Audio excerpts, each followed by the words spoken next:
अगर सब कुछ ठीक होता तो आज राजस्थान और मध्य प्रदेश दोनों राज्यों में कोई यादव जाति से आने वाला आदमी मुख्यमंत्री पद की शपथ लेने के लिए तैयारी कर रहा होता। लेकिन राजस्थान में जिस बाबा बालक नाथ को लेकर खूब चर्चा हुई कि यादव हैं और अब वो मुख्यमंत्री बनेंगे, वो यादव जी कैसे एक दूसरे यादव के कारण मुख्यमंत्री की कुर्सी के करीब जाके भी दूर हो गए। कैसे बाबा बालकनाथ का कुर्सी पर से जो नजदीकी थी, वो नजदीकी होने के बावजूद उनको कुर्सी नहीं मिल पाई।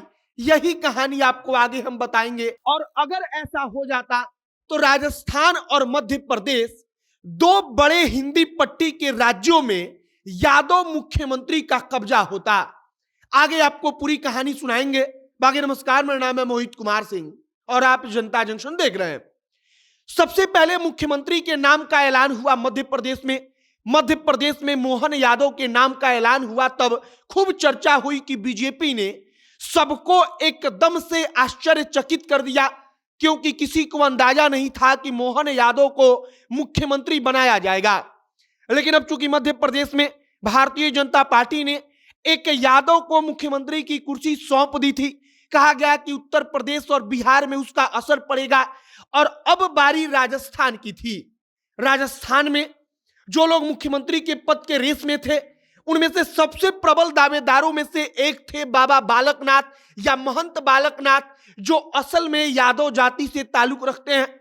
सोशल मीडिया पर पिछले एक सप्ताह से इस बात को लेकर खूब माहौल बनाया गया कि अब तो राजस्थान में भी बीजेपी एक यादव को सीएम बनाएगी। लेकिन कहा जाता है कि बाबा बालकनाथ का पत्ता तब कट गया जब मध्य प्रदेश में मोहन यादव के नाम का ऐलान हो गया।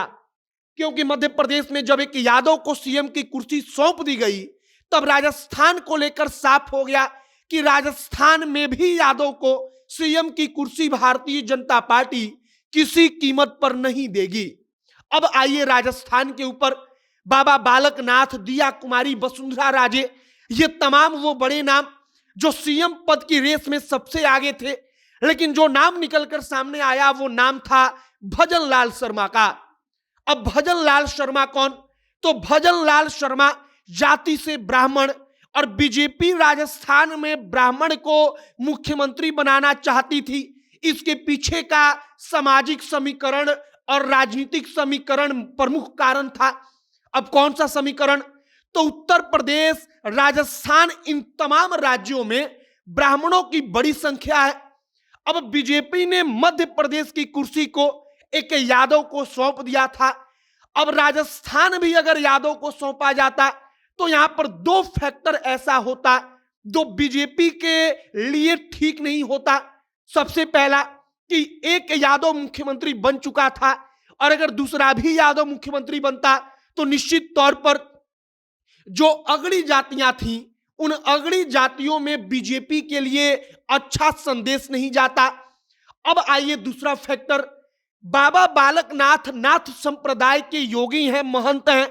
योगी आदित्यनाथ उत्तर प्रदेश के मुख्यमंत्री, ये भी नाथ संप्रदाय के योगी हैं, महंत हैं। और कहा गया कि एक ही संप्रदाय के दो दो व्यक्तियों को दो राज्यों की जिम्मेदारी दे देना समीकरण के हिसाब से ठीक नहीं रहता। और इन तमाम चीजों में सबसे प्रमुख कारण रहा कि जब मध्य प्रदेश में एक यादव को राजपाट सौंप दिया गया, तब राजस्थान में भी कोई यादव को राजपाट दिया जाए, इस बात की संभावना एकदम कम हो गई। अब भजन लाल शर्मा कैसे आगे निकले? तो भजन लाल शर्मा के बारे में कहा जाता है कि अमित शाह से उनकी नजदीकियां हैं। भजन लाल शर्मा संगठन के लिए काम करते हैं। अब आगे की बात सुनिए। वसुंधरा राजे राजस्थान की इसके पहले की मुख्यमंत्री और बीजेपी के सबसे प्रबल दावेदारों में से एक, और वसुंधरा राजे लगातार अपने समर्थक विधायकों के साथ बैठक कर रही थी। और वसुंधरा राजे का रिश्ता अमित शाह से ठीक नहीं है, नरेंद्र मोदी से ठीक नहीं है।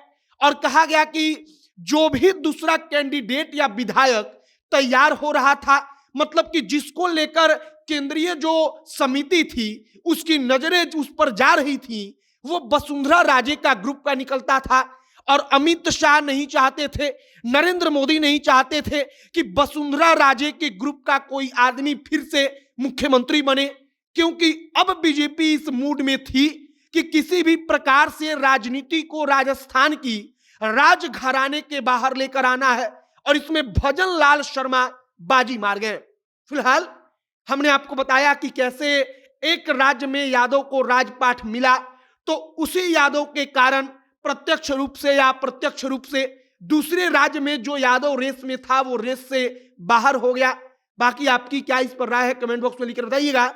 आगे जो भी और जानकारी, जो भी अपडेट निकलकर सामने आएगा, सब कुछ हम आप तक पहुंचाएंगे। तमाम खबरों के लिए आप हमारे साथ बने रहिएगा। वीडियो वहीं पर समाप्त करते हैं। कैमरे के विशाल खड़े हैं और मैं मोहित कुमार सिंह। बहुत बहुत धन्यवाद।